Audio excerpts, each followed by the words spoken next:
Welcome to the Landmark Theater's Q&A podcast. In this podcast, you will hear a discussion with director Jocelyn Moorhouse from the film The Dressmaker, moderated by film critic Debbie Elias. Recorded at the Landmark in West Los Angeles. So, first of all, I can't thank you enough for making this film. Thank you very much. I had a lot of fun making it.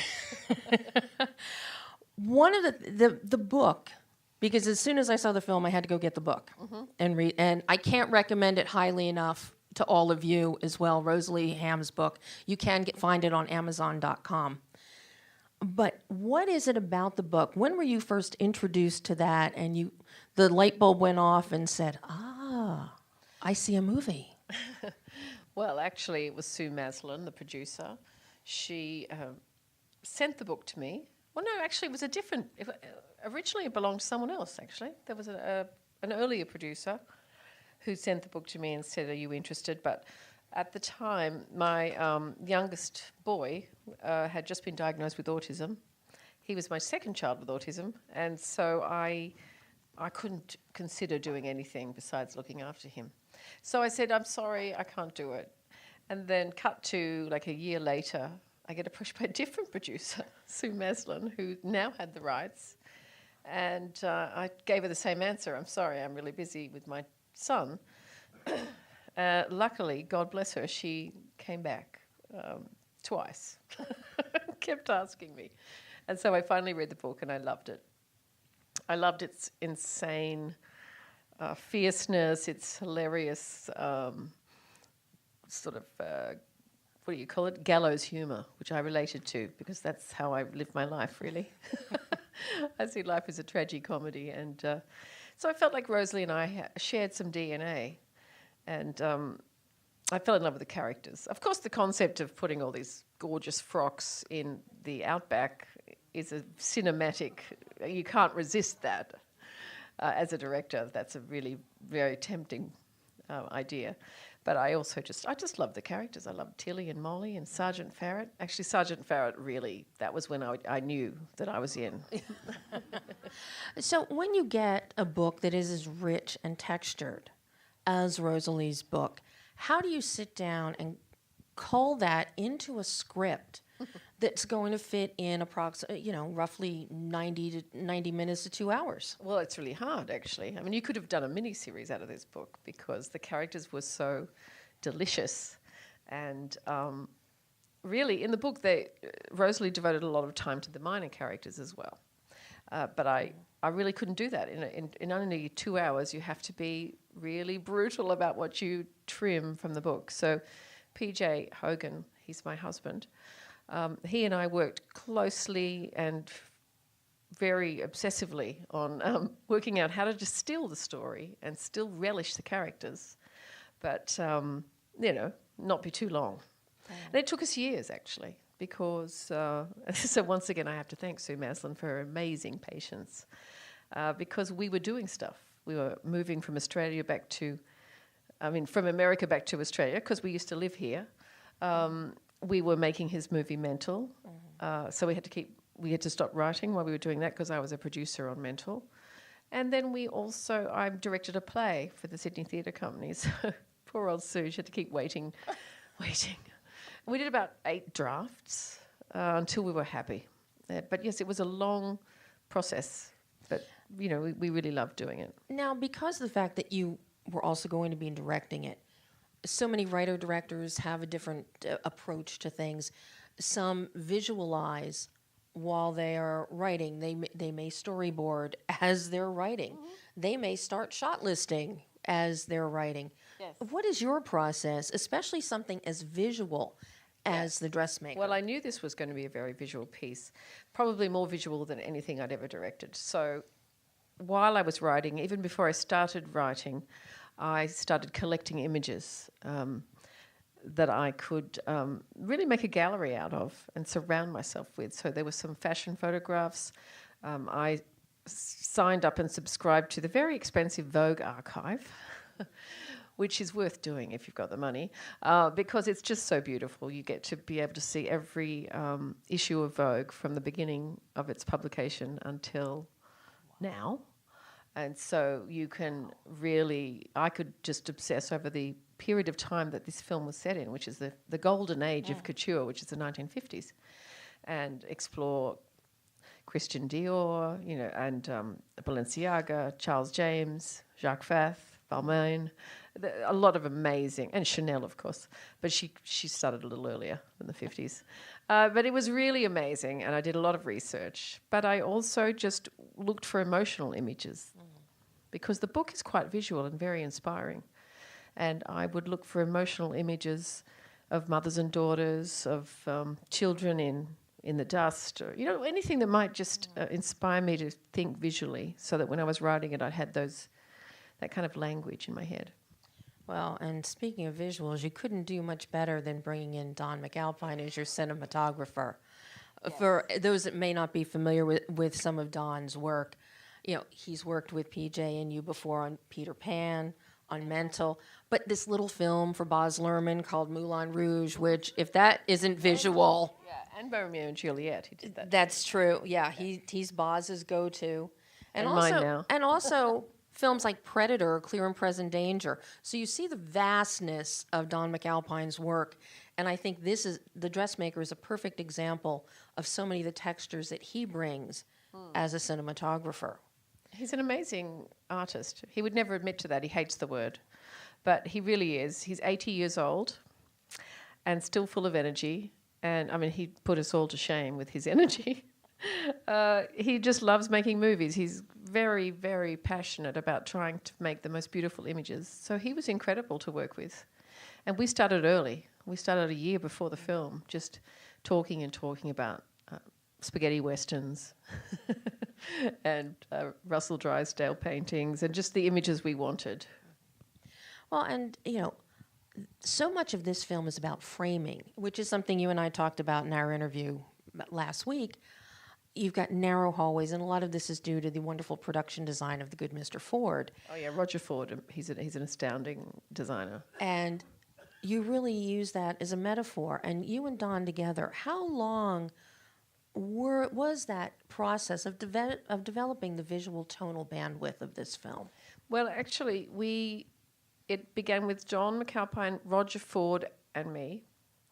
And we really started working probably, like I said, about a year before, because firstly because they're good friends of mine, and so they really, really wanted to support me in this endeavour, coming back to the director's chair. They also loved the script. And Kate Winslet gave us a little present by getting pregnant and making the production wait 9 months. So in that 9 months, we met regularly and shared images and really came up with a look for the film. So we were all united in our vision. So now, since Kate delayed you another 9 months, how long after that did you shoot? Because for that woman to have just given birth to a baby in those clothes... Well, the baby was 3 months old. And we would stop for breastfeeding breaks, which is fine. We've done that before, on Mental. Toni Collette had just had a baby. And when PJ did Shopaholic, Isla Fisher had just had a baby. So we're just completely used to that now. Everybody just waits for the boob break. Okay, that's a new one. I want to see that on the next credit of your next film. Yeah. But now, I have to go there because it is such an important part. And I know publicist is here, and I know she's going to relay this to the distributor of the film. I want the Oscar campaign started now for Best Costume Design for Margot Wilson. And Marion Boyce, for Marion as well. Talk to me about these fashions. I'm seeing shades of Ori Kelly, shades of Edith Head, Adrian, just a classic film lover's dream. It is really. Amongst the images that I collected in pre-production, there were also, of course, lots of Rita Hayworth in Gilda. That's Jean-Louis, I believe. Anything that Grace Kelly wore. The gorgeous women of that era. Rear Window, remember how amazing her wardrobe was in that. Katharine Hepburn was an inspiration. Even Liz Taylor. I say even because she wasn't quite as film noirish as these other women. Lauren Bacall. Well, and even with Molly's, her black suit, Yeah. very Betty Davis and now Voyager. Well, yes, because I always thought Judy's a little bit like Betty Davis anyway. So, and Betty Davis is one of my favourite old Hollywood stars. So, yeah, a lot of research went into this. Each dress was a character, and we discussed that early on, the costume designers and me. And we decided to divide the duties up because what a designer creates is often quite different from what she wears or he wears. So Kate decided she didn't want Tilly to be too flamboyant, except when she wears the red dress to the football, of course, and the Gilda dress. Don't we all wear that to a football Yes, game? of course. Of course. So that's why, Margot worked very closely with Kate, and Marion worked very closely with me about what I wanted each of these creations to do. Because each time she made something for one of the townswomen, it was a transformation. And we got to have a lot of fun taking our characters from sort of dowdy to magnificent. And of course, I think the best example of that is Sarah Snook. Oh, yeah, Sarah Snook. And that wedding gown she ends up in. Yeah. Well, Sarah's an amazing actress too because she can change her posture, her body posture, the way she holds her face. We did put a little padding on her, but not very much, just to make her look really dowdy when she's just the shop girl. But most of it was makeup and her holding herself differently. Wow. And not wearing a corset. But of course, once she becomes a glamour puss, everybody's wearing the right underwear by this point. So, yeah, what you don't see is that they're all wearing correct, handmade by our seamstresses underwear. So no Spanx allowed. Well, that was maybe there was the odd Spanx, but I'm not going to say who. Yeah. Okay, we'll leave it to our But imaginations. mostly corsets. What was it about Kate Winslet that made her the right one for Tilly? Well, there were a number of things. I love her, and I've loved her since she was 17 in Heavenly Creatures. I've always thought she was an extraordinary actress. I've seen everything she's ever done. And so therefore, I didn't think I'd have a chance of getting her because it's a little indie Australian film, and we couldn't pay her as much as the big studios. But, we got her amazingly. And she agreed to do it for less. But the other thing was, it's about financing. You have to, when you're making a low-budget film, you have to put a big movie star in it to be able to raise the money to do this kind of movie, because this is a period film. We knew the costumes would be very expensive. We knew we were creating a town. We had to build that town. All of this is money. And so it was a combination of the production realities that we need a name to raise money, and the artistic ambitions of mine, which were I want a great actress in this role. And so luckily the two coincided because there's not that many actresses who are considered bankable by investors around the world. It's harder to get a woman. Harder to get a movie that stars a woman made than it is to get a movie that stars a man. Hopefully that will change soon. But so there's only a handful that investors will say, okay, I'll put the money in. And so luckily Kate's at the top of that list. And I think she really wanted to help me get this film going. She's very supportive of independent film. So that's a long answer, but that's the true answer. And of course, then you get Liam Hemsworth, who I have never seen more comfortable in a role. Yeah, and of course, Judy Davis. Yeah.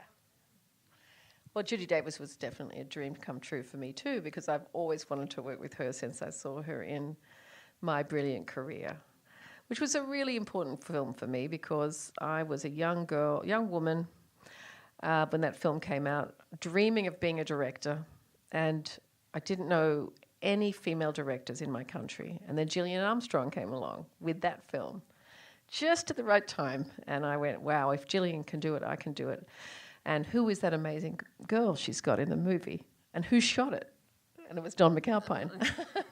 So, you know, I got to have a lot of dreams come true. I worked with Judy and Don in this film, and I think Judy's just an extraordinary actress, and she was very brave in this film. No makeup. In fact, the makeup she wore was to make her look worse. So that's one brave girl. And Liam knew he could help us by doing this film, because we still, even with Kate, we needed another star to get the financing. And Liam said, yeah, I'll do it. Why not? And he said, I would love to work with Kate and Judy. I think that, you know, I've worshipped them since I was a little boy. And he got to use his Australian accent too. Mm-hmm. So it was great. And of course, it doesn't hurt from the investor standpoint that Liam has a totally different demographic that will bring in the box office. Well, absolutely, yes. And he was a little worried he might be too young, but I said, well, look, in the book, the character is younger than her, maybe not quite as younger. But the key thing was he was taller than her, and he could pick her up if he needed to, and, you know, that's very manly and a little hard to resist. So I just figured, you know, my grandma was 10 years older than my grandpa. I know it happens, so I'm not going to worry about it, and I'm not going to apologise for it. How did Jocelyn pull off the dusty background, the vibrant color? Well, I chose a very dusty place. In fact, I had to wear a mask sometimes because I suffer from asthma. It was very important to all of us that it looked very bleached and it looked like a Russell Drysdale painting. If you're aware of who that is, he's quite an iconic painter from Australia, and his paintings often are of small towns in the middle of nowhere, poor Australians struggling in these small towns. He was pretty prominent in the 40s, I think, when he was painting. Anyway, I grew up with one of those paintings on my wall. Well, not the actual painting, a cheap print. And I used to stare at it and go, that's so cool. Anyway, it must have burned itself into my head, because that's the image I saw when I was looking for the town. And we searched. Don McAlpine and I went on many road trips together, which was very interesting. He likes to talk. And we searched and searched, and I know the producer searched. We had location scouts everywhere, but sometimes the towns would be half okay, but the rest of it would have some big shopping mall. And, you know, finally, Roger Ford, the designer, said, I think we're building this town, which was pretty horrifying to Sue Maslin, the producer, because she had to find an extra $1 million, which she did. She went back to the investors and explained the importance of the look of the film. Then, so we chose this incredible area where there were these boulders and dead trees, and I just fell in love with it because I couldn't stop. Everywhere I looked, I got inspired. That's a good way to decide if your location is good. And sort of using my love of the town of Sofala, which was what Russell Drysdale painted, and Roger Ford's references, and my love of spaghetti westerns, we built this town so it would look amazing. And all the colours were carefully chosen. I mean, it's a brand new town, but it looks old. And I love all that rust. Australian outback towns often have this corrugated iron that gets rusty and red, and all those earth tones. So, yeah, it was very carefully created. And then when I was timing the film at the end of the process, if I saw any bit of green, I used to call it a green crime, I would get my timer to just take all the colour out of it so it looked brown. So it was a very specific look, and I controlled it from the beginning right through to the end. Pulling Hugo Weaving in. No, Hugo actually came in a little later. Hugo was, when I first approached him, he was playing Macbeth in a very big theatrical production in Sydney. Bushy beard, lots of blood and guts, different mindset than Sergeant Farrett. And he just couldn't even think about what he was doing until he'd finished that run of the play. And then I went around to see him, and we were old friends because he worked in my first film, Proof. And he always wanted to do something with me again. And he's like, are you telling me I have to put a frock on again? And I went, well, yeah, but it's a different character. It's different frocks. And so he finally agreed to do it. Yeah, and he wanted to do it because he's my friend, and he thought it was a really sweet character. describing the film, yeah. Well, I guess I'd say it's a stylized tragicomedy. It's both. It's how I've always liked to tell stories. It's how I see my life. Stylized tragicomedy, yeah, actually, yeah. So that's how I see life, and that's how I like to tell stories. I love movies like that. And I also love a lot of television that uses that kind of style, like the Fargo series and Breaking Bad. You know, I was very influenced by those shows, actually, because I thought, wow, some of television is getting so brave and throwing around genres. Why can't we do it in movies, too? So that's what I was trying to do. Well, Jocelyn, here's Thanks. to many more tragi-serio comedy movies. Thank you. Thank you all so much. You have been watching the Landmark Theater's Q&A podcast. For further in-depth discussions with filmmakers, be sure to check out the other Q&As available on our channel from past films. And remember to subscribe to our YouTube channel to stay up to date with all our bonus content. Thanks for watching.